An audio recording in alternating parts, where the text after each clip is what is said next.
You all that are sitting in the back, there's room in the front if you want to move up. So, good evening, everyone. I'm Maria Hernandez. I'm an assistant city manager for the city of Miami Beach. I'm here representing the city manager's office. I also oversee our environment and sustainability department. It's within my portfolio. One of my favorite departments, if not the most favorite of my departments. I would like to also recognize our Commissioner Laura Dominguez, who's sitting in the back, or at least she was a second ago. I'm sorry, I pressed something. Didn't mean to do that. That's okay. This is actually a nice slide to have up while I'm speaking. So welcome to this special community event, and thank you for sharing your time. This is an important topic for tonight, thinking about the different scenarios Miami Beach may face into the future as a coastal barrier island. Fortunately, we have done so much work already. We have many plans, programs, and even projects in the ground where we are integrating resilience and sustainability into so many of our parks and our infrastructure. Tonight, we want to share an overview of our draft sea level rise adaptation plan, which is funded by the state of Florida, and we're going to talk about some of the interesting issues we face and the opportunities that we have. Most importantly, we want to hear from you. So please take a look at the boards on the side and in the back and leave your comments. And please review the materials online and send us an email. All of this feedback will be included as an appendix to the plan and may be used to make adjustments throughout the plan. I want to stress that this plan is a draft, and your feedback is important as we finalize the plan. This is ultimately a framework of the community's plan for the future. It includes strategies from the Atlantic Ocean to the Bay and everything in between. We value our collaboration with universities and are pleased to have both University of Miami and Florida International University representatives here. So without further ado, I'd like to introduce my dear friend, Dr. Sonia Chao, who leads the University of Miami Salon series, and thank her for her studies, her leadership, and her important work in building resilience. Thank you.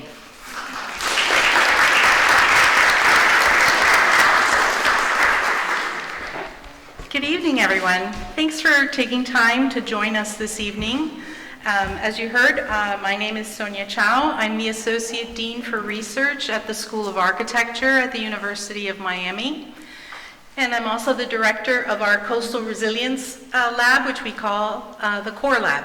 And we are pleased to be here this evening to co-host this event with the City of Miami's Environment and Sustainability Department.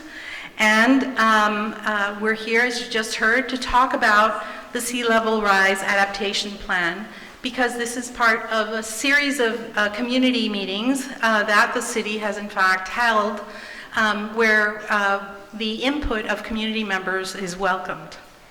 So if you looked at the Salon advertisement, you may have noticed that we are talking about a type of event that some of you may not be familiar with.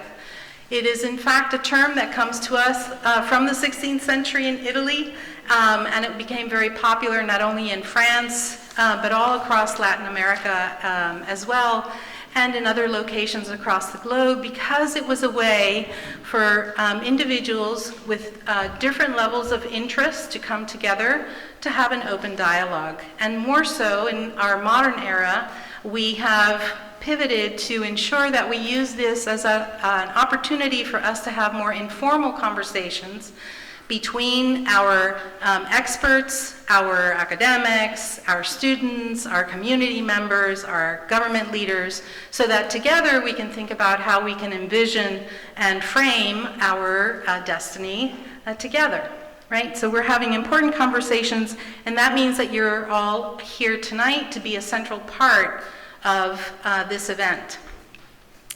The School of Architecture at has actually hosted these series for the 4 different years now, and the last time we did this was in conjunction with the U.S. Department of Housing and Urban Development. And so if you're interested in looking at either the recordings for this event, as you have noticed, there's a camera back there. This event is being recorded, as will our forthcoming Salon in March. But if you're interested in seeing any of our prior Salon series, you're welcome to view them at the School of Architecture's research page or on our Core Labs page. So what are the goals for this particular event? It's in fact for us to talk together about some of the issues ahead of us, and that way we can keep the conversation going, right? So that we can all partake in this envisioning process. And the purpose of this salon specifically is to focus on how the city of Miami Beach is assessing sea level rise and how it's planning to adapt to it. And we want to address the question, how will Miami Beach's adaptation plan chart pathways for the city's future? In our audience, we do have, as I mentioned, community members, students, faculty, and our leaders as well from different organizations and institutions. And so we welcome all of you to feel like you're an active part of this conversation. Our second salon, I'll tell you a little bit more about that at the end, but please hold your, save the date in your calendars for March 27th, where we'll be back in this same space at the same time. On that occasion, we are actually going to be looking at building scale issues. And we will also be talking about the city's grant programs to aid private property owners in their efforts to adapt their own parcels and dwellings, okay? But this session today is instead focused on thinking about the urban scale issues and these master sort of urban design sort of issues. So that's where we're going to stay focused today. Of course, as you all know, those of you that are residents or leaders in the city of Miami Beach has long acknowledged their multiple threats, and that includes sea level rise. And they have actively worked to adapt and build resilience. So much so that people travel from faraway places to learn just how the leadership in Miami Beach does it, because they are on the front end of trying to create adaptation actions. And so all of you know that the island is, of course, susceptible to flooding challenges, and that's in particular due to not only its low elevation, but to its very porous geology. And that's what makes the city so susceptible to inundations. And we know that these are going to, of course, worsen as sea level rise will increase over time. And that's precisely why we know that the city has already started to build out an arsenal of tools, assessment plans, as well as looking at partnerships with others, including academic institutions, to look at how we can plan forward. And this new assessment tool that we will be discussing tonight, which is in its draft form, would be one more of those assets in that toolkit to deal with some of these challenges. So as for tonight's schedule, we will have a brief presentation by our guest speaker this evening, who will give us all an overview of the plan. As you were told before, there are all of these boards all along the perimeter of the room, and we have put some sheets of paper there so that if you would be so kind as to take an opportunity to look through them and add your comments, we would greatly appreciate that.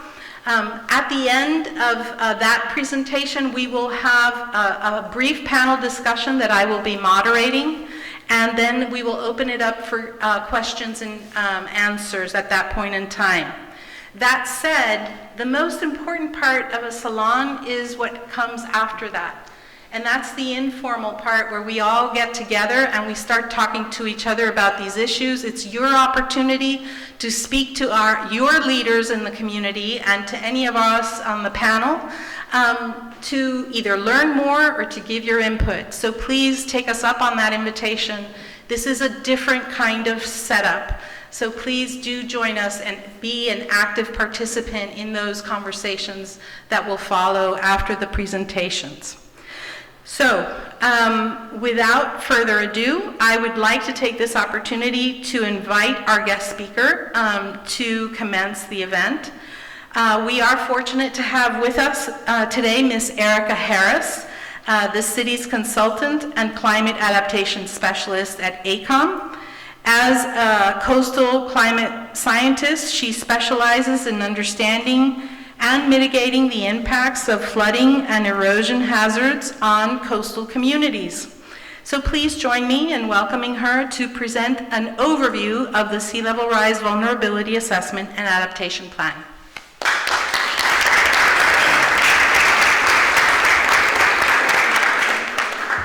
Good evening, everyone. Thank you for being here today to hear us talk about this very interesting and important and I think very exciting project. Okay. So before I get into the city's approach to adaptation planning, I want to take a step back and talk a little bit more about the city's unique relationship with water and all of the different ways that the city experiences flooding. So as I'm sure you're all aware, the city is surrounded by water. You've got Key Biscayne to the west, you've got the Atlantic Ocean to the east, there are canals that bisect the city, and on top of that, we also are sitting on top of a porous limestone geology that actually allows the very shallow groundwater levels to go up and down with the changing tides. Now, under normal conditions, as you just see here in this diagram, the infrastructure and the buildings are at a high enough elevation that they can coexist with water, and so they're not actually being flooded. But when you have king tide events, which are the highest tides of the year, it can cause some of the coastal water level to actually overtop portions of the low-lying shoreline and cause flooding in the city. It can also cause that shallow groundwater table to actually push up through the ground and cause flooding for inland areas of the city. So this is not just a coastal issue. During windy days, it can generate waves that also overtop the shoreline and cause flooding, as well as cause erosion along our waterfronts and shoreline. Because the city is so low-lying and has a lot of paved surfaces, rainfall is also a big concern, and it can cause localized flooding throughout the city because there just isn't somewhere for the rainwater to infiltrate into effectively. And then we have storm surge. So large hurricane events are associated with very strong winds that can push large amounts of seawater inland. And as we saw, especially in the past few years on the west coast of Florida, this can cause widespread flooding and destructive flooding, miles inland. So this is not, again, something that's just limited to coastal properties. And it's not uncommon to see these factors occurring simultaneously. And this is really important because it exacerbates that flood impact when you have multiple factors that are happening at the same time versus if they happened in isolation. So for example, the summer rainfalls that we get, when they happen during high tide events, it causes typically worse flooding than if they occur during low tides because that tide water doesn't have to push out against the higher coastal water levels. For those of you that live in Miami Beach, these images are probably pretty commonplace for you. The city's been dealing with flood issues for years now. So it's not uncommon, especially in the summertime following rain events, to see standing or pooling water in the streets or on properties. And the issues are only getting worse. Flooding is occurring more frequently, in part due to sea level rise. And it's not a linear issue. Sea level rise is not just happening based on one rate. Just for example, over the past century, it took about 100 years to reach 11 inches of sea level rise. But over the past 25 years or so, it's been 6 inches of sea level rise. So we can see that rate is actually accelerating in the near term. You can even see this visually. If you look at this example that I'm showing on the screen here, these are mean sea level observations from a local tide station in southeast Florida. So you can see that over the past 24 years or so, especially since the year 2012, there's an actual increase in the rate of sea level rise. You can actually see it step up. Although we don't know exactly where sea levels are going to be in the future, the science does tell us that it's going to continue to get higher. So by 2040, it's projected that there'll be about 0.3 to 1.3 feet of sea level rise, and then by 2070, it can be anywhere between 0.9 and 4.1 feet higher. So over the past 2 years, the city has been developing a vulnerability assessment and adaptation plan to try to address some of these issues and come up with a formalized plan to take sea level rise into account in the planning of their infrastructure. The goals of this plan are to increase resilience of the city to flooding both in the immediate term and long term. It's to protect and enhance the city infrastructure, natural resources, and overall quality of life for its residents, and prioritize adaptation strategies that are going to address assets and facilities that have the highest risk of flooding. So it's primarily going to be those near-term impacts. We looked at 3 different flood hazards primarily for the vulnerability assessment and adaptation plan. So these are high tides. We also looked at compound flooding. So this is heavy rainfall that occurs during a king tide event. And then we looked at storm tides. So you can think of this as an extreme hurricane event that has a direct impact or direct hit on the island. Throughout this process, we engaged the community pretty frequently to try to understand what were those perspectives of flooding that vary across the city. We had a lot of different community engagement events. We had several small focus group discussions that we went out and actually talked with residents and the local business community to try to understand how they were experiencing impacts. We had pop-up workshops where we actually went out to events that were already occurring in the city so we could just talk with people that were passing by. One of those you can see in the top photo on the right that was actually here at one of the culture crawl events at the Botanical Gardens. The city's also presented this multiple times at different committees.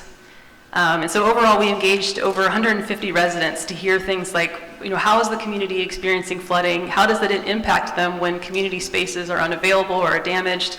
And what are the community's priorities for adaptation? And we heard a lot of interesting quotes and stories throughout this process, but I think one of the most interesting things that I learned was that in addition to the city's efforts to adapt on a city scale, to adapt their infrastructure, many individual residents are adapting on a personal scale.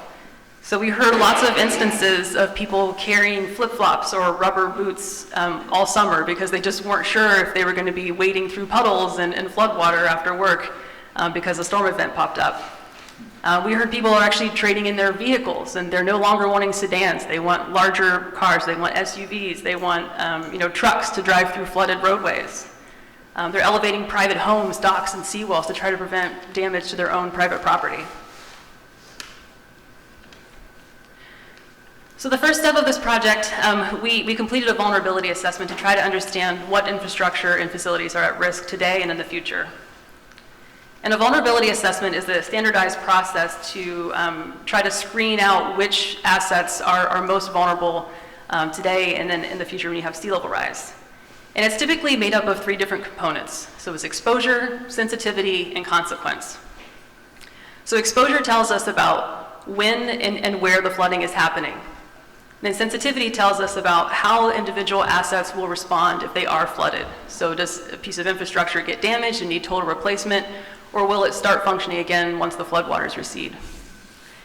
And then consequences tell us about these sort of downstream environmental, community, and economic impacts that occur if those places or that infrastructure is unavailable.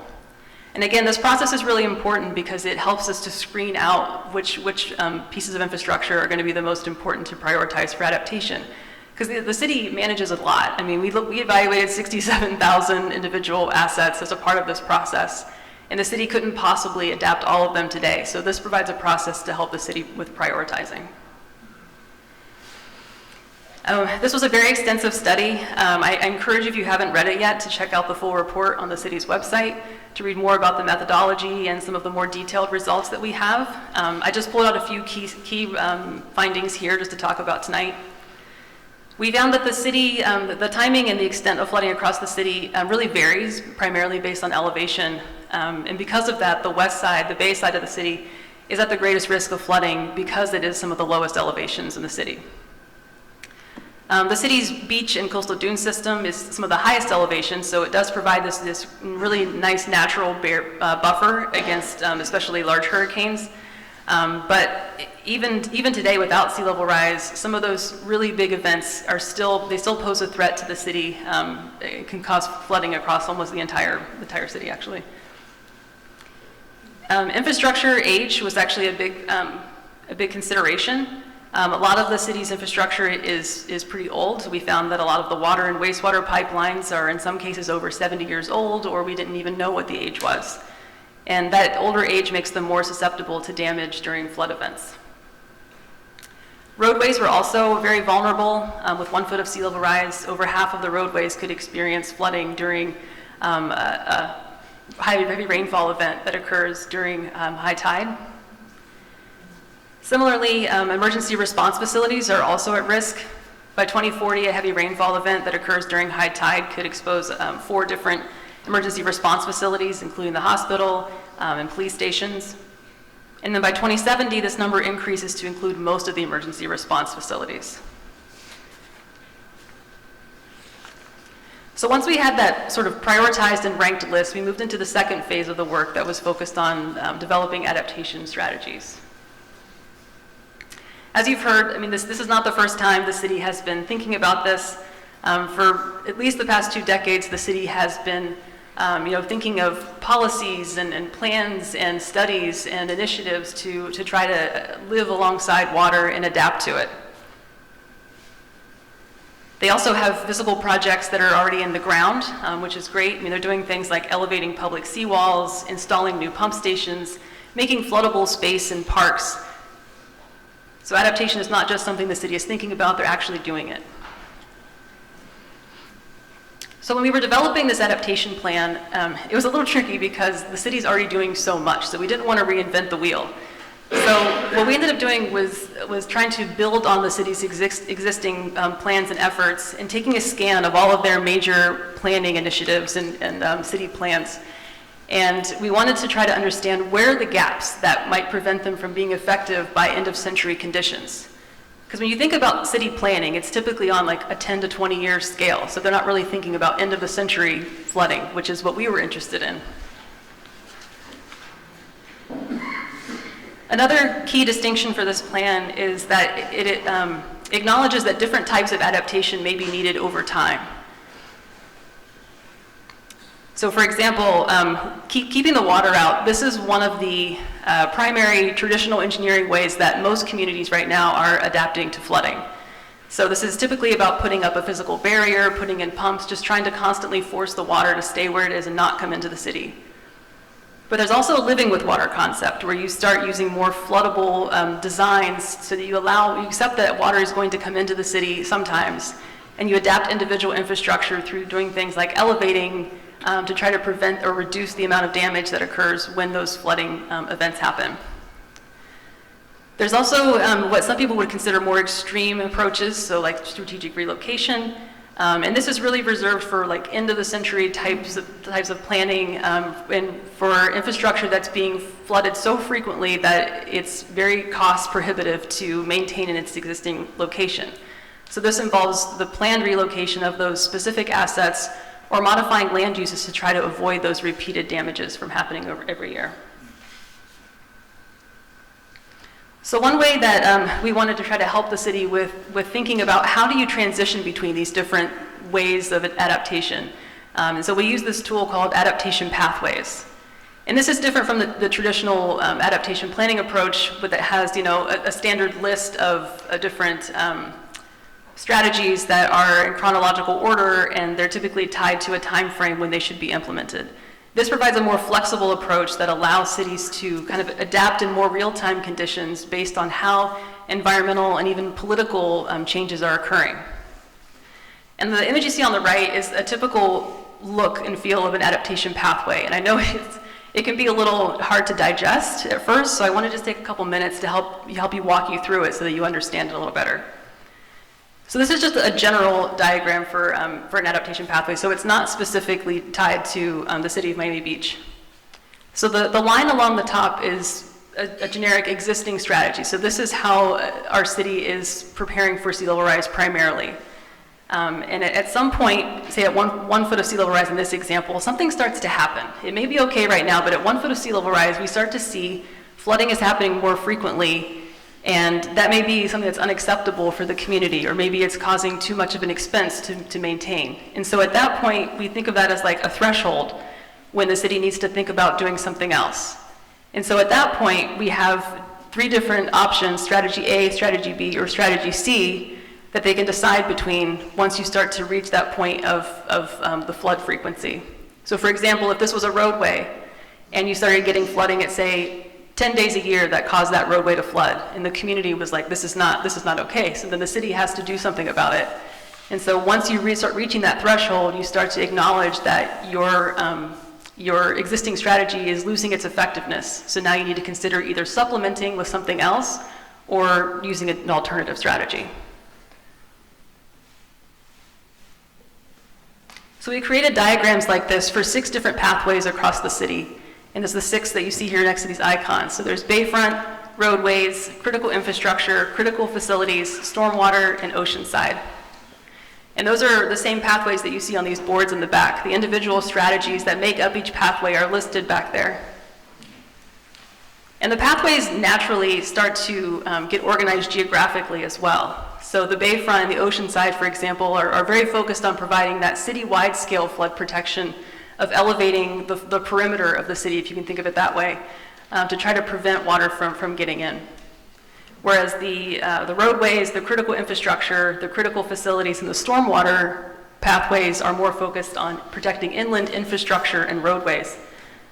So this is going to be more about adapting on an asset-by-asset basis. And the reason that these adaptation pathways can work is because they're very tied to these concepts of metrics, thresholds, and monitoring. Although the sea level rise may be the driving force that causes a community to shift between these different approaches to adaptation, it's unlikely to be the actual indicator. So the city of Miami Beach is not going to say, okay, 2 feet of sea level rise have occurred, so now we need to switch to this new approach. It's going to be more on a site-specific scale where you're actually observing the impacts, and that's going to be your driving force to consider different or alternative strategies. So some of those kind of metrics that you can measure that can be an indicator that an existing strategy is losing its effectiveness may be things like increases in maintenance costs, or the frequency of overtopping or flooding, or maybe the community's flood tolerance. So it's really about defining how much is too much for the community to tolerate or for the city to tolerate paying for. So the adaptation plan defines a set of proposed metrics for all 6 of the pathways. And the city departments are now considering how to set up monitoring plans to actually look for the conditions that might be used to measure when those indicators are happening. And so they'll use that information in the monitoring plan to actually identify those thresholds. So like that, how much, that monitoring of when they need to actually do something. So like I said, we've been doing this for the past 2 years, and the project is now coming to an end, and we're going to be wrapping it up this spring. So the draft adaptation plan, it's going to be available very soon. It's just in the refinement stage. We're hoping to have it on the city's website next week, and we would love to have your feedback on this. This QR code will take you to the city's website where you can view the vulnerability assessment, which is already available, but also the adaptation plan will be up there soon too. We have a few different ways to provide feedback. You can send your comments to the city's email address, which I've posted up here. You can provide your handwritten comments on the boards that are in the back of the room. We have the strategy boards, but we also have some individual questions I think that the community can respond to. We're also going to be presenting a shortened version of this presentation at a committee meeting next, both on March 11th, and we're hoping to get all the comments back by March 14th. So I think that's everything for my presentation. Hopefully that provides you a brief overview of the vulnerability assessment and adaptation plan. I'm happy to dig into the details. I know that was kind of high level, but I'll be around, for this session afterward. If you have any specific questions, happy to respond. Thank you.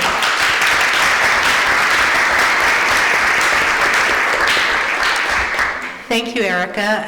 As we can see, this is really a different approach. So rather than there being one generic formula and it being applied to everywhere, it's actually a very hyper-local kind of approach. and allows them to think about how these different challenges are intersecting different neighborhoods, and then how they can move forward to create greater adaptation actions within those. So with that in mind, we're going to transition now to our panel discussion.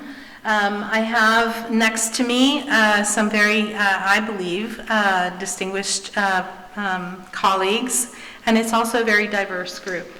The conversation that we're going to have today, as I mentioned before, will be centering on this plan that we talked about before.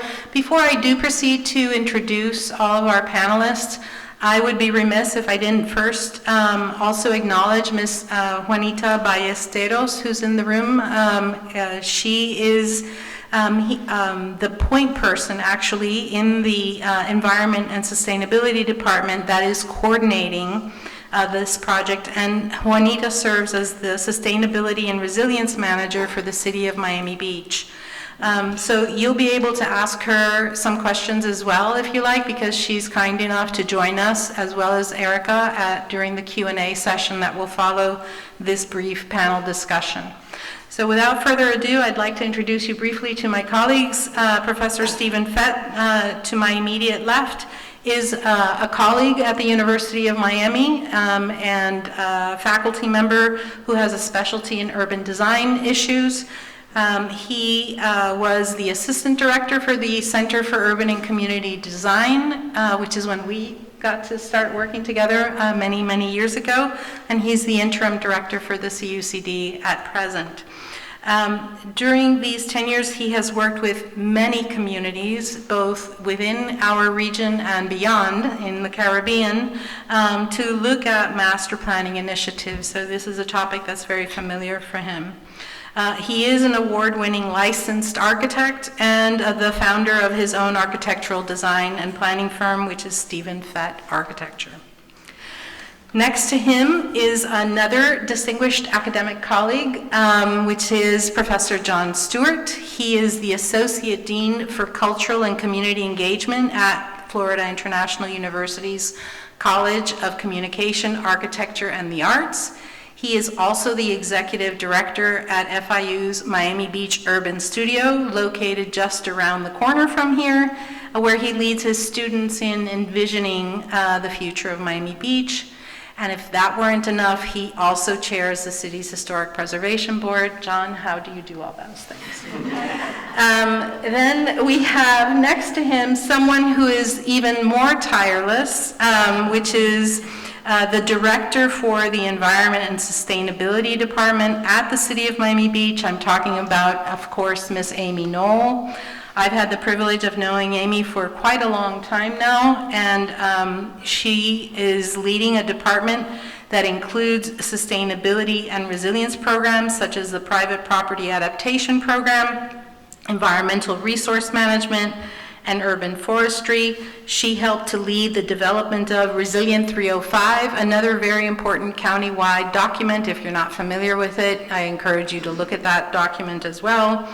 And that, of course, meant that she has a shared resilience strategy with the county and other municipalities across Miami-Dade County as a result of that. Thank you for all of those efforts, Amy. And then finally, but not least, of course, is Tom Mooney at the end of the table. He is the planning director for the City of Miami Beach, a role that he's held since 2014. He is a certified professional planner and has over 30 years of experience in urban planning. Among his many responsibilities, he oversees very important ones, such as the zoning tools for the city.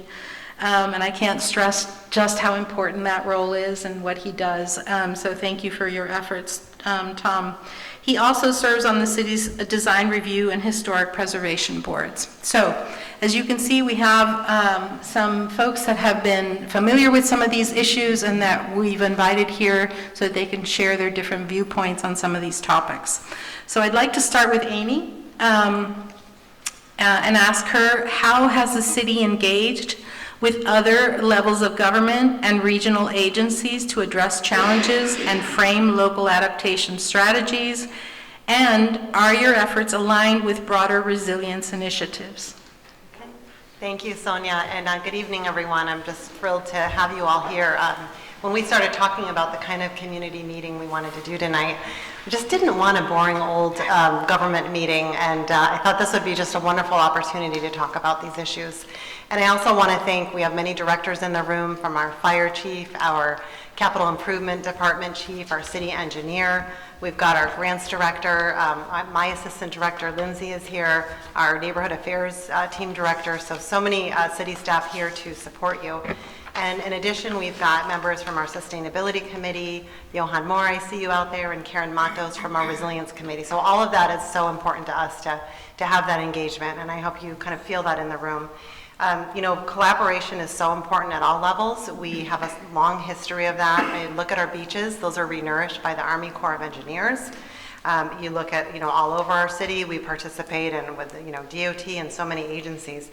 But specifically for this project, you know, the state of Florida launched a program called Resilient Florida a few years ago. And it did several things. It made a lot of money available to cities for flood mitigation and sea level rise adaptation. And one of the requirements is actually to create a vulnerability assessment to be able to even apply for future funding. So we kind of grabbed onto that right away as a city. We applied for that, but we added on this concept of an adaptation plan, because we don't want to just identify all the problems, but what are we going to do about it? And this plan is the one place where you can see across the city how we're addressing all these issues. And that was really important to me, because people will ask, well, what's going to happen in 50 years? How are we going to, you know, fix this problem? And it's kind of like asking how we're going to solve world peace. It's hard, and it's a lot of different plans and projects and getting built projects into the ground, but also making sure that we're better off. And there's a lot of co-benefits for our community. We also have a really strong partnership, I mentioned, through Resilient 305, I think she mentioned, you know, things like Biscayne Bay, you know, offshore reef defenses. All of these are highlighted in a shared resilience strategy, you know, across Miami-Dade County as our top goals. And that's really important, because we come together, you know, once a month to talk about these issues and to keep them moving forward, and we have a really strong network. The Southeast Florida Climate Change Compact has been crucial. You know, that's a group of professionals like myself that came together back in 2009 and created the first sea level rise projections for Southeast Florida. And they pulled together projections from the Army Corps of Engineers, from NOAA, from IPCC, and put all these curves together that were really being done more from a global perspective, and said, what does that mean for us here? And they produced guidance documents that said, okay, cities, counties, as you plan and as you design, plan that work with the lifespan of the asset and based on risk. So you don't need to put a park bench 10 feet high into the air, but if you're building a hospital, let's be really, you know, aware. And so it really, I think, added to other tools we have, like our codes and our, you know, our Florida building code. But it's a major tool, you know, for us as a city. So those are just some examples. I mentioned the Army Corps. You know, you'll find within our plan that we talk about the coastal storm risk management that was authorized a couple of years ago to renourish our beaches 50 years out. They now have a Back Bay study and another CSRM, and it's looking at nature-based solutions, and it's looking at, Miami Beach has several areas highlighted for home elevation that the Army Corps may pay for once they go through that entire federal process. But it's a place to put everything together and to acknowledge not only our own efforts, but all of these other efforts as well. Great. Thank you, Amy. So I'm going to move over to Tom for what I think is a kind of related question. So we've just heard Erica present this strategy, assessment plan, and adaptation plan. And I'd like to ask you, how do you, your office, and the city in general intend to actually use this sea level rise adaptation plan once it moves forward through the zoning and regulatory tools that you have at your disposal to help us to mitigate increasing flood vulnerabilities? And furthermore, how will this plan be integrated into your ongoing, multifaceted approach to resilience? And then I'll have another question for you. Okay. Excuse me. Probably one of the biggest challenges with urban planning in the city of Miami Beach, and this has been the case probably over the last 12 years or so, has been integrating these types of adaptation strategies within a built environment. Because Miami Beach has been substantially built out for a number of years. I often like to tell people that if we know now if we knew back in 1915 when the city was incorporated and being planned what we knew now, it probably would have been planned a lot differently. But we are where we are. And so as the director of the planning department, one of our strategies is to take the strategies that have been proposed in adaptation studies like this and implement them within our land development regulations. And the land development regulations of the city code are what's adopted by the city commission, and they regulate how private property is developed. And so that is a lot of our focus. And we've taken great strides, and we really began to ramp this up probably around 2015 when the city got its first chief resiliency officer. It was Amy's predecessor. And we were challenged with looking at land development regulations and planning through the lens of resiliency. But more importantly, one of the things that I wanted to make sure that we did was that we did that in a way that maintained our architectural character and maintained a very high degree of urban design, because oftentimes cities, their knee-jerk reaction is just to raise everything, but then ignore what happens at the sidewalk level. So for instance, one of the first things that we did in 2015 was we amended the city code to establish a freeboard requirement. Up until then, new buildings, if you were residential, had to be built up to base flood elevation, which was typically 3 to 4 feet above sidewalk, depending on where you were.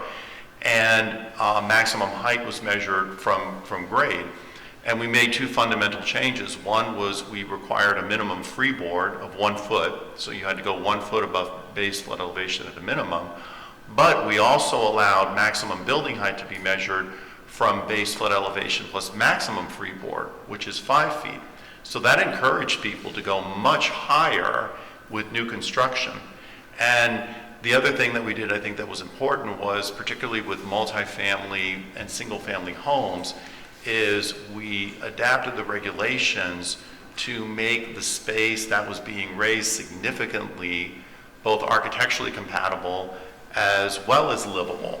We were thinking, how do you make this area that is designed to have floods come in and out and be able to absorb storm surge also be livable when that wasn't happening.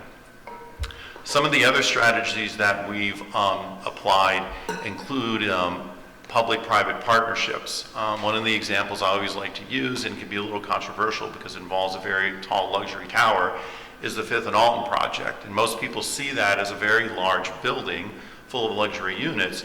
But what was a key component of that was that the floor area needed for that tower actually came from the property to the north, which became not just a public park, but a very large, resilient, and sustainable park that is much better suited for one of the lowest lying areas of the city in terms of long-term sustainability.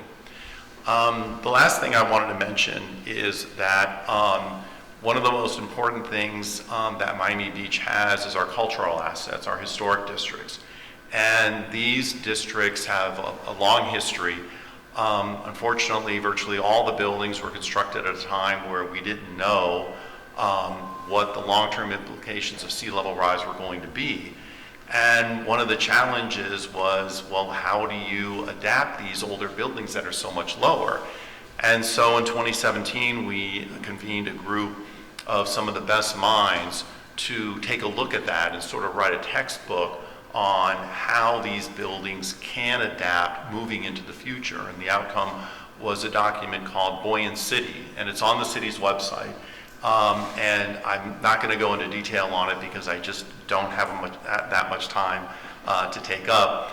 But that, along with our resiliency code, which was adopted by the City Commission in 2023, established a number of these resilient and adaptation strategies in terms of elevated yards, minimum floor-to-ceiling heights for new commercial construction to take into account the future raising of roads, as well as incentives for things like solar panels and EV charging.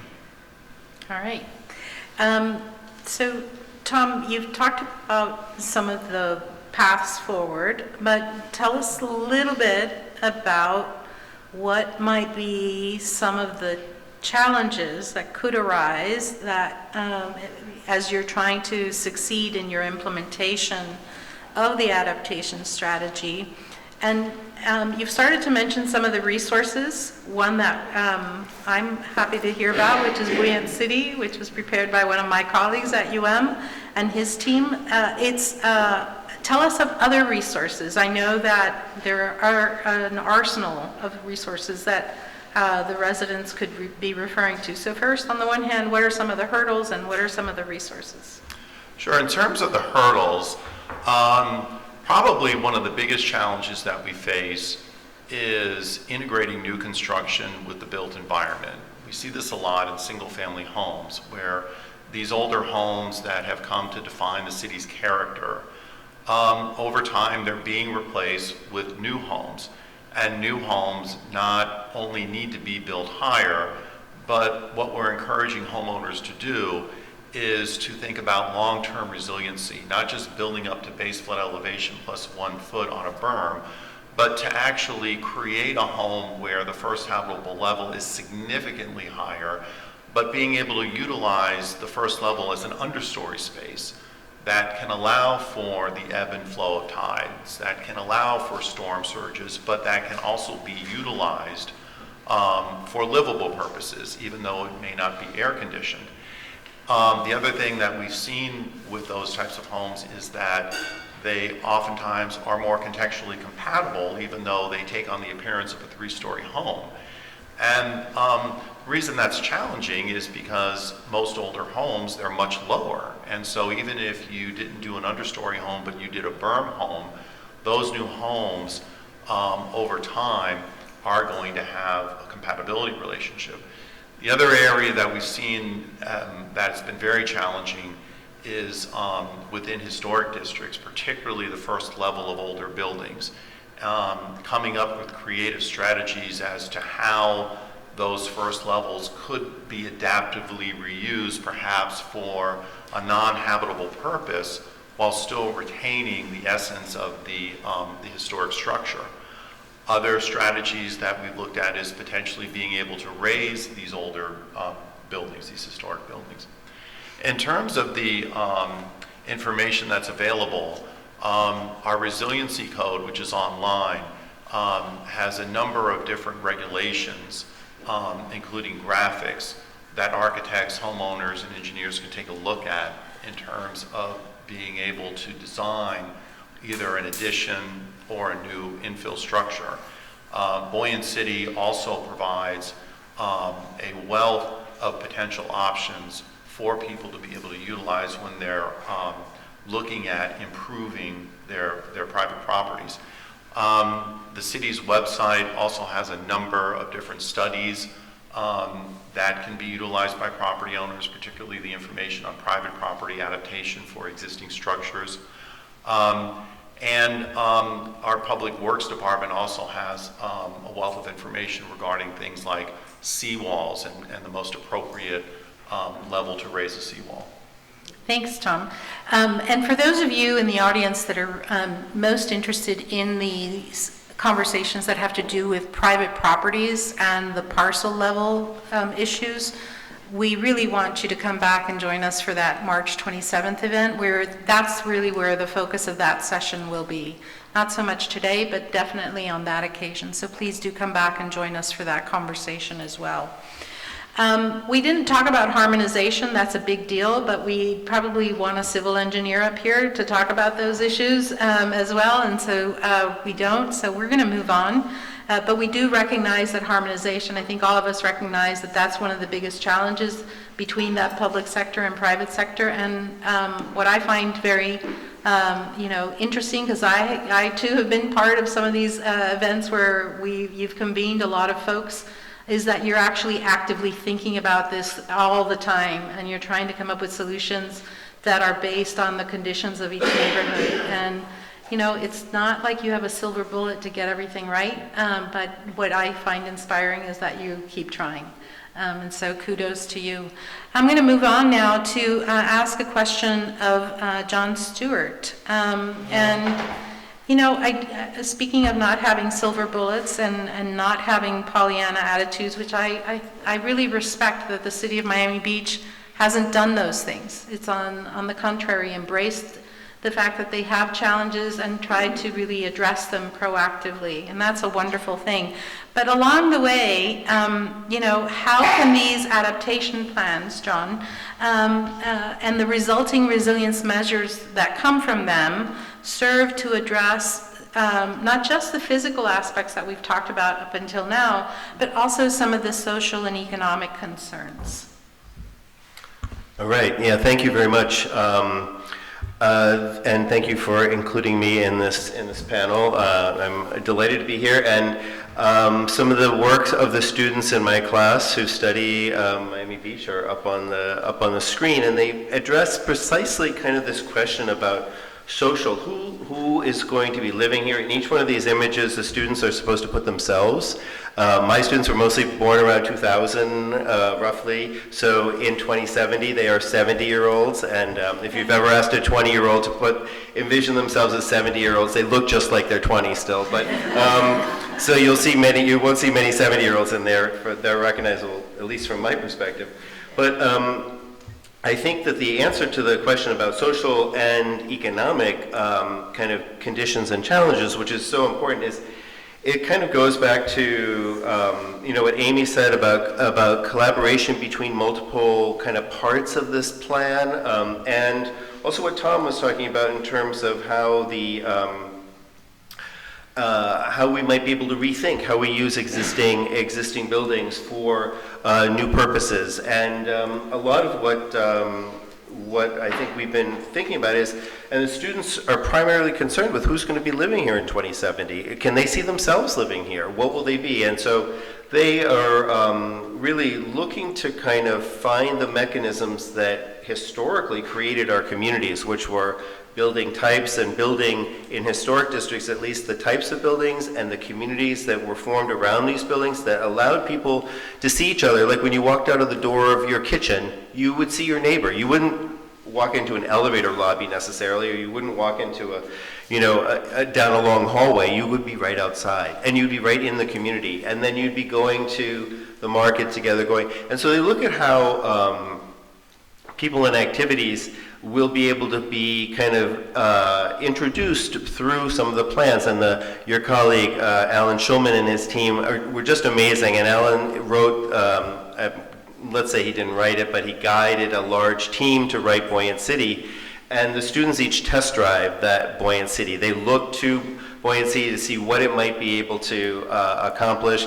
Aris Papadopoulos, who's in the audience, also helps the students each year think about shocks, not just stressors, and I know that's one of the things that this plan is addressing. But another thing that kind of Amy brought up about collaboration between the various components to this is that they've already done kind of a social vulnerability study and looked at the social vulnerability index that the CDC produced, I think, and it was by looking at where the most vulnerable populations are and how those how the roadways, addressing critical infrastructure like hospitals, fire stations, police stations, how those will each impact and support the most vulnerable communities, which will enable, I think, more people to move in across a variety of social and economic conditions. Because the students are concerned that this may become, the city in 2070, after we're long gone, may become a playground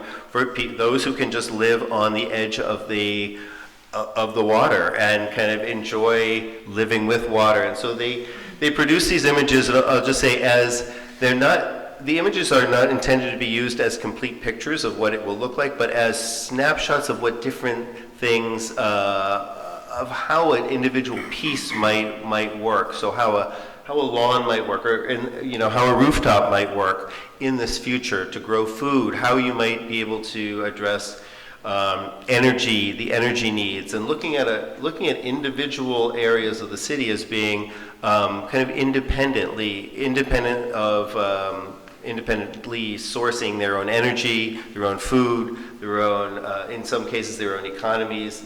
And so therefore bring people in who are working at all these different levels in the city of the future. So I thank Amy. These are students, I did not tell her which students, these are not the best students, these are every student. Like, it's not just, so it wasn't selected. This is because even in some of the quote unquote worst renderings, there might be an idea in there that the student was trying to get at, but wasn't good at it.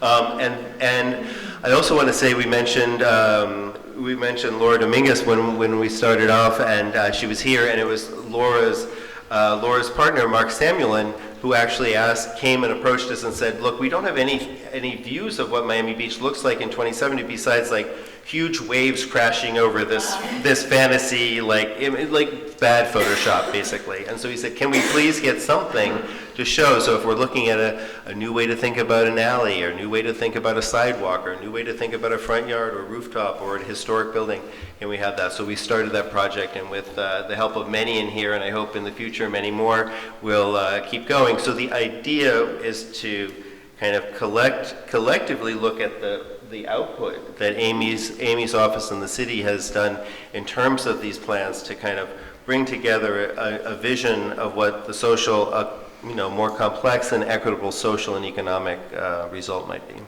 Thank you, John. One thing that we haven't talked about yet, which the plan I thought is sensitive to, is the natural sort of lines of defense, right? So we've talked a lot about the gray lines of defense so far, but I know that my own research team, when we developed the storm surge building vulnerability model a few years ago, we actually tested it on different sites across Miami Beach using data that we received from a lot of government entities that have been sort of trying to assess the health of some of our reefs offshore, for example, and the quality of the dunes. And what we learned is that the city's already sort of put these really important sort of interventions in place, in particular the sand dunes, and that they have great protective value, right? And we found that they do very well in protecting many of the resources, in particular the people that are living in these buildings and the buildings themselves. And if we could invest more in our reefs offshore, we would even enhance that capability of protecting our built resources and our humans living in them, because they would, of course, mitigate that storm surge wave action even further. So these are great investments, and I was glad to see that you all are thinking about it in the plan. Kudos to you for thinking, so globally about all of these issues. That's wonderful. So I have a question for Stephen. For a city whose architectural identity has catalyzed the county's economic development, and of course I'm talking about its historic resources, what role should aesthetic and cultural values play in adaptation planning, and what does it mean for a city's identity when it must adapt to sea level rise? We heard a little bit about this from Tom before, but particularly when that may involve altering its historic buildings and social landscape. What are the implications? Well, that is a great question. That's a question I think about often as an educator and as a practicing architect. It is kind of fundamental to any approach taken in the studio or taken in practice. It's a question that I think about when I'm in Miami, where I live. It's a question that I think about when I travel. And as you know, Japan is a place that I've done a significant amount of travel and research in, and I think about this question, in that context, a very different question. In Japan, buildings are built, they're rebuilt, they're demolished, their architecture and their culture is sort of so closely tied to the environment, and yet the approach of kind of ephemerality there, something that is very kind of temporary in nature, is sort of pervasive throughout the approach to architecture and the building of cities. Temples are rebuilt, and what's more important about the historic architecture of these places is not so much the sort of physical artifact of the beam, of the column, of the window. It's more about the process, let's say, the education, the culture that goes and infuses the sort of craft and trade. Even today in contemporary cities, lots are very small and buildings are almost seen as sort of disposable commodities that are rebuilt, every generation. And so it's when you think about it, it is, in some ways, it offers a kind of story of how environment and built environment and natural environment coexist, but it also offers us kind of very few answers in our own context, because in many ways we're sort of diametrically opposed in the way that we have approached our cities, particularly in Miami, where our great fear of the hurricane allows us or necessitates us to really build buildings that resist, that are sort of seen as more permanent, right? And so when now we're dealing with an environment that sea levels rise and the ground must be built higher. In fact, in this area where we sit today, it's sort of the test case, the kind of ground zero of an environment where our streets are above the ground floors of our buildings, And so although the story might have some parallels, the solutions are, of course, very different. And I think, as has been mentioned, I think alluded to, it's very case by case. In some cases, cultural assets that are perhaps historic in nature, and this is something that you know a great deal of, have a great deal of experience in your own research and in neighborhoods like East Little Havana or in Miami Beach, for example, where in some cases buildings might be so precious that they are deemed so worthy that they necessitate sort of lifting them. In other cases, maybe having the streets above the buildings and adapting those ground floors is okay, In other cases, maybe buildings that were elevated. John, you and I were talking about this earlier. Now where parking occupied the ground floors, might be the kind of foundations that become these sort of reservoirs of water that can occasionally mitigate flooding and so on and so forth. So it really becomes a kind of typological study, as you know, and has to be seen, I think, through that lens. But I wonder a little bit if there is a lesson in the Japanese kind of approach, is that I think we must challenge also the way that we continue to build, because we're sort of doubling down on this attitude of permanence, of resistivity to, or at least our perception of what it takes to resist the natural forces that we're subjected to constantly here, And that has its place, certainly, in the examples that have been mentioned, our critical facilities and so on and so forth. But, maybe we start to question if in fact buildings do cycle over time so quickly, maybe they last one generation, as in fact perhaps from economic reasons. The houses that were built 25 years ago are no longer competitive necessarily in a market that demands more and bigger today as land values rise, right? So, are there other systems that can be applied to the bulk of our building stock, that might be more temporary? It's a question, I don't know if it's a solution, but it's a question. Thank you. Anyone want to tackle that any further before I move on to my last question? No. It's a hot button, right? And that's, we'll get to the questions from the crowd later. All right, last question then, so we can move on. Amy, this plan emphasizes the importance of adapting infrastructure and buildings. However, I would like to learn if the city is taking any initiatives to reduce the community's impact on climate change, and additionally, how can we foster private sector investment and partnerships to support these adaptation measures? Save the good question for last, the easy one. I mean, first and foremost, I hope everybody's taking away that holistic resilience is very, very important. You know, we have teams working on the pipes and the pumps. We have teams working on codes. You know, we've got all sorts of different groups working on very important things, but in the end, it all has to work together. You know, it has to be holistic. And on Miami Beach, 75% of our property is privately owned. You know, so who's working on that? You know, you are, okay? It's your property.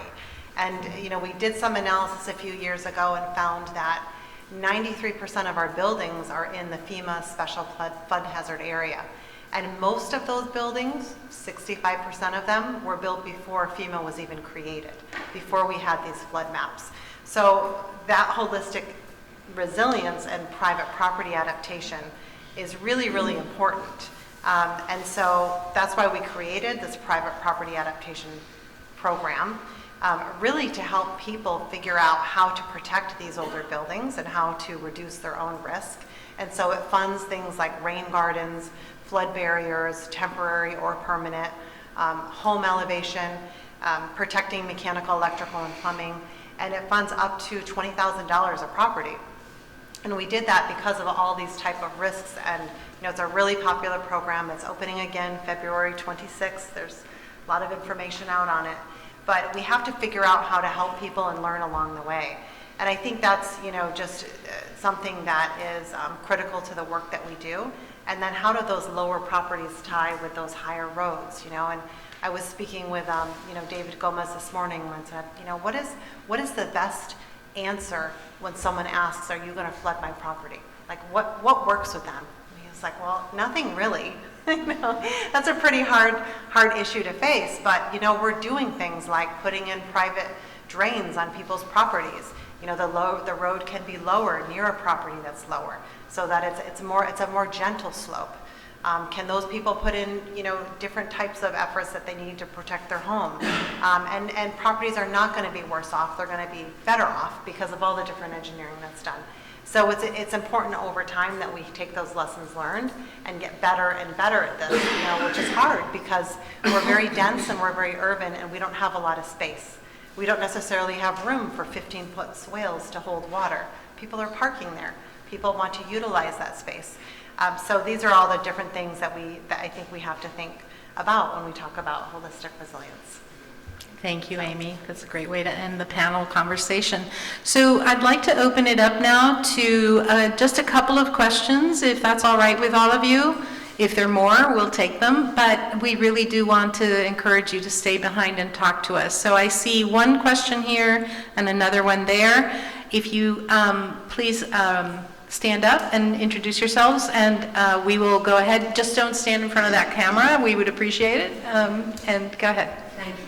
And I'm Laura Curie. I'm on the Dean's Advisory Council at the School of Architecture at the University of Miami, practice as architect.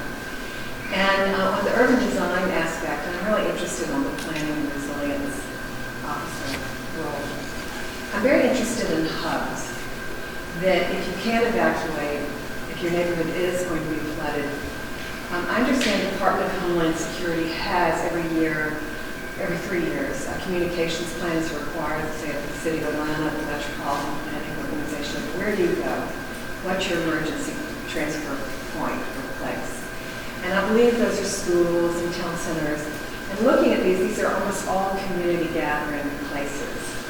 And we're starting to see, and I'm interested in kind of an inventory from LHA, Georgia to Trinity Church in New York, resilient community centers that day to day are a gathering spot, that are prepared for the shock and for the emergency.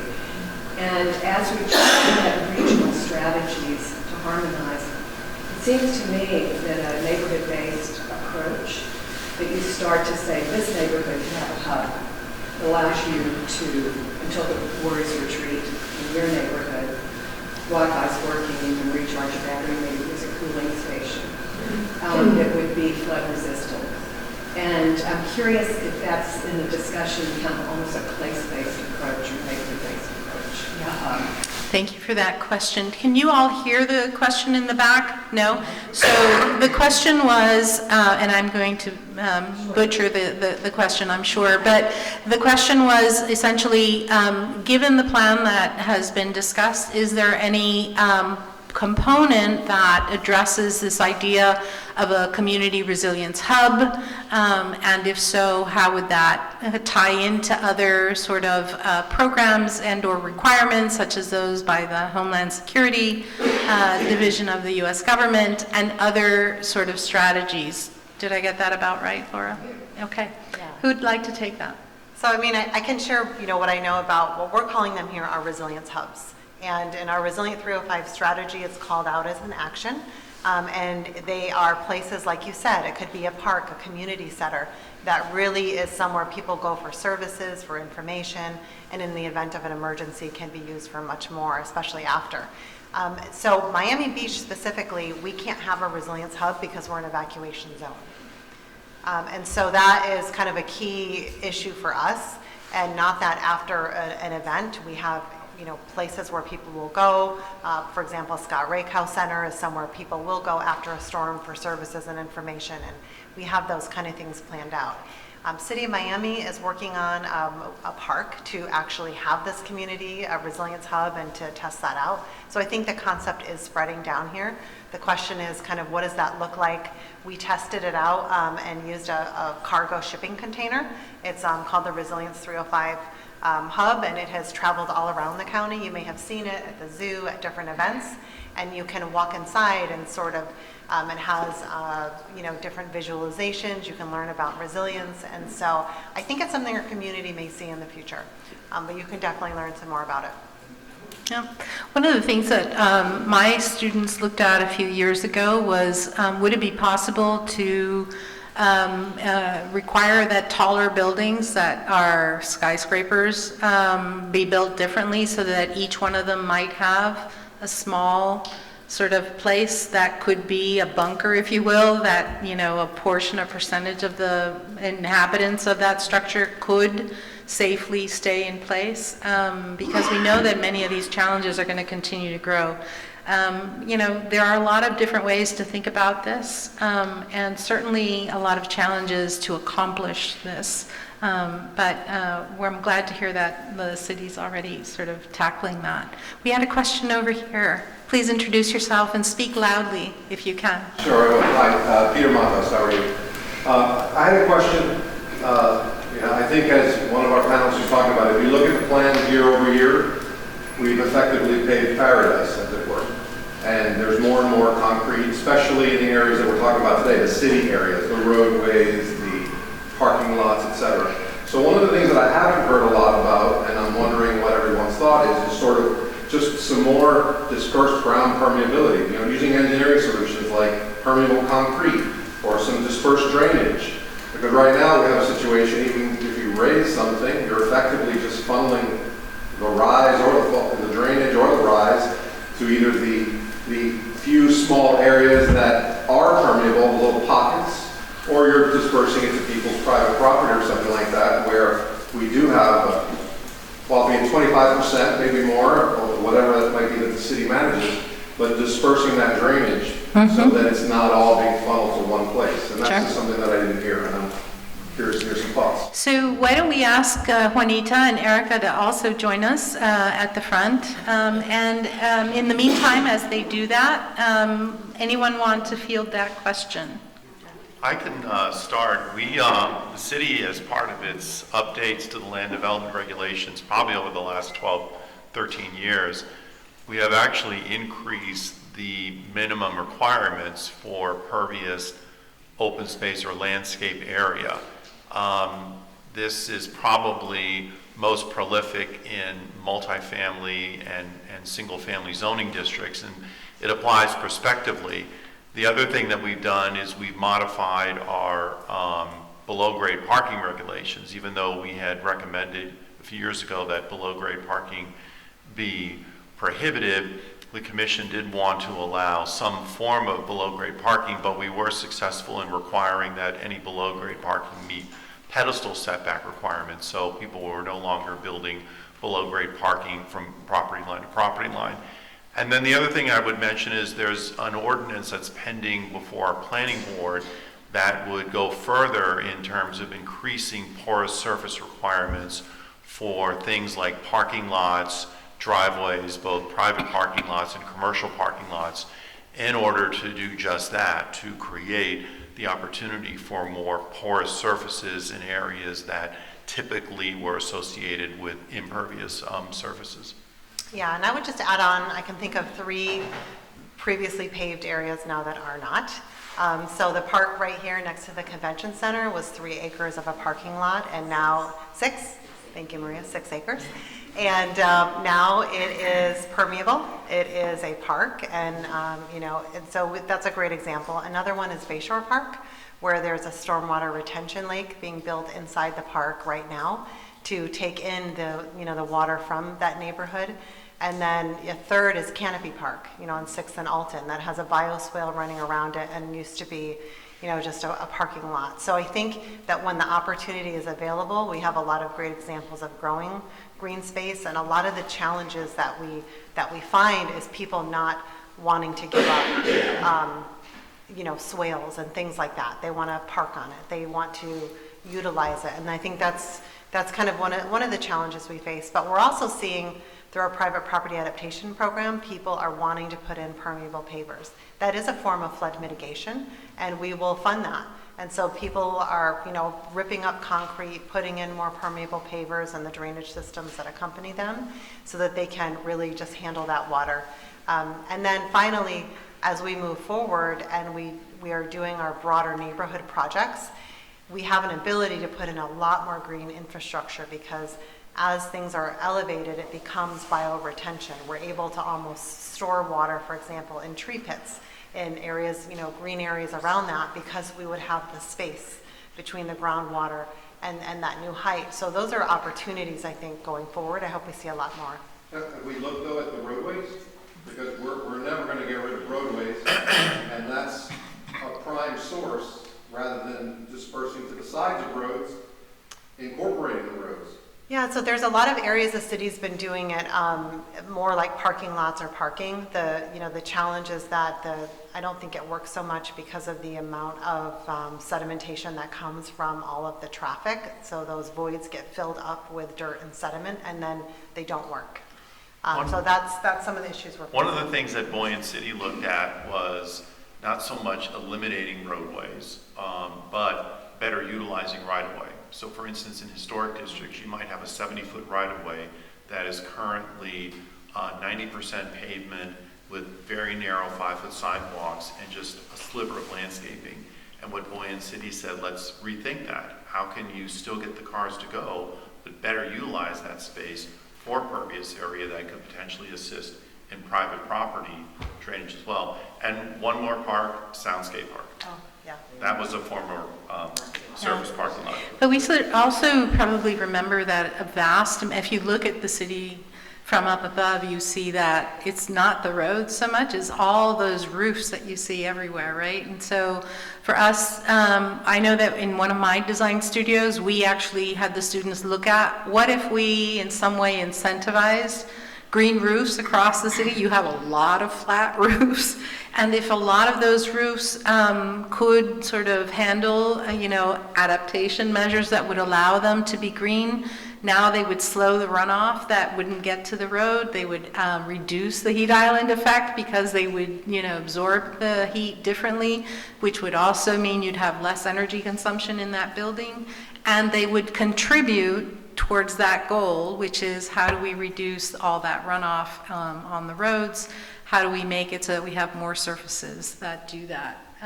Juanita, did you want to say something? Yeah, one last, this is on or not. Now it's on, yes. And then one last thing that I would say to kind of wrap that up is I think that this points out one of the great benefits that the adaptation plan brings us, because, you know, we have the now and then we need to plan for the later, but we also have all of these stages in between. And so what kind of strategies can we look at for the problems now, which are bigger pipes, right, the infrastructure, and then as the decades progress, you know, can we think about restructuring the way that we do roadways, thinking about, you know, you're saying, well, it's impossible for us to remove roadways. Maybe sometimes it won't be. Right now it is. But maybe in 50 years it isn't. And, you know, maybe some of our roadways can be used differently, and maybe they can be mostly green and they'll be just like a little walking path in the middle. I mean, all of these are possibilities, and that's something that the adaptation plan can really help lay out, is to think about where is this appropriate and when is it appropriate, and what are the different strategies that we can look at as time and conditions progress. Do you have any other questions? Yes, we have one right here. Please stand up and introduce yourself. Jerry Goldstein, I live on Alton Road. Been in the same house over 50 years. 50 years ago, there was no king tides. Over the years, I've noticed more and more. There was talk about putting dampers in with one-way valves along the exits of the storm sewers going into Biscayne Bay. Miami Beach has a gradient going, let's say, 8 feet Ocean Drive, 3 feet by West Avenue, Bay Road. The water flows this way. Water goes into the storm sewers, flows out. King tides, the water comes back up through the storm sewers. What is the city of Miami Beach doing to stop the water from entering the storm sewers and coming back up into the street? Before you answer that, I'd like to add from another perspective. I've been working with colleagues at the Rosenstiel School of Marine Sciences at the University of Miami. They have actually gauges across the city, our region, I should say, and they have been able to identify that we've had about approximately 9 inches of sea level rise. That is why 50 years ago you didn't experience and weren't even aware of king tide, because the levels were lower, and so the impact was much less so on any of our urban areas. But you are right. Today we see that there is a greater presence of king tide events, and those will only increase over time as our sea levels continue to increase over time. So with that as a foundation, would either of you like to tackle that question? Sure. I would say maybe there's 3 different ways that we're seeing king tide impacts. We're seeing overtopping of seawalls, low seawalls. We are seeing it definitely comes through the storm sewers, and in low-lying properties, it comes right up, you know, through the ground level. And so all those do require different interventions. I know our public works team does install backflow preventers like you're speaking, and we have our city engineer here, John Carlo. So, okay, thank you, John Carlo. Oh, I would have taken advantage of you sooner with the prior question had I seen you. Good evening, my name is Giancarlo Peña, I'm the interim city engineer. So to answer your question, sir, yes, we have installed valves in our outfalls, but there's another issue that we have, which is the existing pipe, which are pretty old. So there's some infiltration that still comes when the tides and the king tide comes, the groundwater goes through the pipes and then it goes to the low area. So even that we have those valves installed, there's still water coming through all pipes. So the city is doing, changing the pipes, going through pump stations. So it's a combination of efforts that we're doing to try to mitigate, but still, that's something that we have to continue fixing. So every outflow into Biscayne Bay now has a backflow preventer on it? The ones that we have identified, I cannot say that all of them have it, but most of the ones that we identified that there are low areas in the city, we have installed them. Some of them has been changed because we have installed new pumps, so there's, but we have installed, we had a program that we went through the entire city-wide to change it. All right. Do we have one last question in the back? And then we can start to chat with each other. We have 2. So in the back, and then the final question will be here. Yes.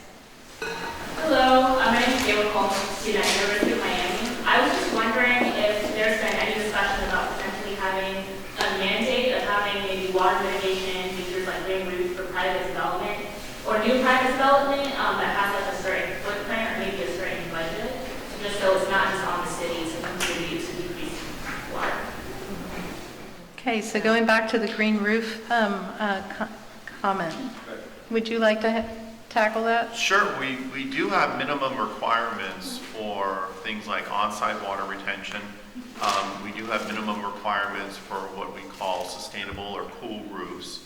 And we do have certain minimum requirements for open space. So that is part of the code as far as any new construction is concerned. Okay. If we have no other comments, we'll take the last question and then we'll break. Well, sort of two questions, a micro and a macro. Please introduce yourself before. Johan Moore, Sustainability Committee and resident of a contributing building in the historic district, and primary interest of mine ultimately.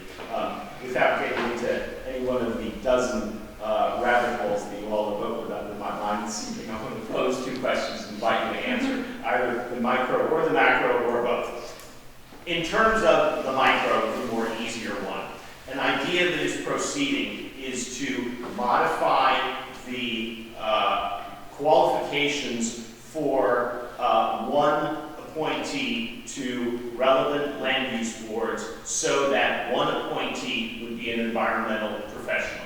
I have been repeatedly taken aback by developers coming to us and saying, we comply with the green building code, but not moving beyond that. In a recent planning board meeting, I think it was, I think HPP planning board, I proposed a list of 6 possible environmental mitigations for an adaptive reuse, and none of them obviously were being considered. I'm wondering if any of you would like to comment on the possible benefits or negative implications of modifying those qualifications for relevant land use boards so that one of their members would be an environmental professional. And then to jump to my macro question, given that elevation of our roughly 1,000 contributing buildings, let alone an entire historic district such as Flamingo Park, is going to cost upwards of $1 billion, at what point in time, and are we thinking about how we develop the, if you will, or identify the thresholds and red lines at which we stop prioritizing pursuing band-aids and start prioritizing a full court press for funding, presumably from the federal level, if not from a very deep-pocketed foundation, for wholesale elevation of our historic district. Because unless we do replication, which I'm slowly coming around to, we need to elevate the whole district, as I have said before, right? When do we do that? And have we thought about when we really move into that? Given the unlikely funding in 28 engineers budget for wholesale elevation, we're talking about the 32 budget, fingers crossed, as a first possible, let's say, progressive funding opportunity that might address that, right? At what point in time does that sea level rise commit us to moving beyond the Band-Aids? So if I understood you correctly, your question is related to private properties and how those private properties can be raised, is that correct? Buildings are typically private property. Okay, I wanted to make sure I understood. Who'd like to field that question? In terms of the raising of private properties, it's a lot more than just funding, which is a huge challenge. You're talking about an astronomical sum of money, and I'm not sure that the city has been able to identify something like that. But the other issue would be these are all private properties, and each individual property owner would have to agree to that. And so even if the funding was somehow found, I think probably one of the biggest challenges is getting each individual property owner to agree to something like that. Yeah, you'd also probably want to see the writings of certain legal experts that have looked at this topic and have helped to try to identify the responsibilities of the public, government versus those of private sector. So those are interesting legal sort of documents that are, I think, informative and help our conversations move forward. John, did you want to comment? I was just going to say that Buoyant City addresses kind of how to incentivize the opportunity. So looking through that, it's not perfect, but it begins to move in that direction of helping people to pay for what is inevitably going to need to change or to be modified, raised, or reconstructed. I think about the land use board, on the Historic Preservation Board, we see that we have changed the composition slightly, so there's somebody who addresses water, and I think the environmental, somebody who really has that expertise coming in. One of the challenges is to kind of, and this would be something that you could probably help with if you were interested in kind of pursuing this, would be to kind of find what credential or what degree should the person have that you're looking for, because you can kind of label anybody anything, and then if that's not really their interest when they're on the board, they're not going to necessarily address that particular thing. But if you know, like, oh, they have to have, like a lawyer has to have a law degree, this person has to have a degree in civil, engineering or aquatic engineering or whatever you're thinking about. So that's where I'd recommend. There are also other resources available. There's the resiliency and preservation pamphlets that our center produced a few years ago that might be useful. We were specifically looking at Flamingo Park and the other historic resources, and I'm happy to share a paper that we wrote that actually looked at the vulnerability of those specific buildings. Did anyone else want to say anything? Yeah, I think, I just want to point out that the city has begun to address this in some ways. Elevation is not extremely prevalent just yet, and it's something that we're definitely hoping to encourage. We have our private property adaptation program, and home elevation is one of the allowable projects within that. Within that program, we do have 2 properties that we have applied for FEMA FMA grants, which are for home elevation, and that is pending further review. So it's certainly something that people are interested in, and that we are encouraging. It speaks a little bit to time frame, because there are less costly solutions you can make more immediately, like elevating the electrical panels, doing these things, right, to buy you a little bit of time. And so some properties are more interested in that. And then I will also say that the state of Florida has just opened a program called Elevate Florida. And this is one that homeowners and property owners can apply to directly. The city is not a pass-through in the way that the FEMA FMA program is. And so, there are more, I think that this idea is gaining a lot more traction, and so you'll see, hopefully in the future, a lot more of these types of projects. Great. So with that final comment, thank you, Juanita. I will be concluding this event, but before I do that, I would be remiss if I did not thank wholeheartedly my partner in crime, our co-host, Amy Knowles. She's been just a wonderful partner. I appreciate your open-mindedness towards this sort of different format, and I look forward to collaborating with you yet again on the forthcoming event on March 27th, when we will be looking at how can Miami Beach's private properties adaptation program actually spark resiliency actions. I also wish to thank your assistant city manager, my colleague and friend, Ms. Maria Hernandez, not only for her attendance, but I know her heartfelt support for adaptation actions and the environment and sustainability division. And we have to thank not only the City of Miami Beach's staff, Sabrina, Rolando, and others, but also my teaching assistants, Nabadita and Crystal in the back, our School of Architecture ambassadors. And I want to also thank PJ, who I never got to meet yet, but I love, because he has done wonderful things to help us in coordinating this event. And I would be remiss if I didn't thank Raymond San Cristobal in the back of the room for his efforts to record this session for us tonight.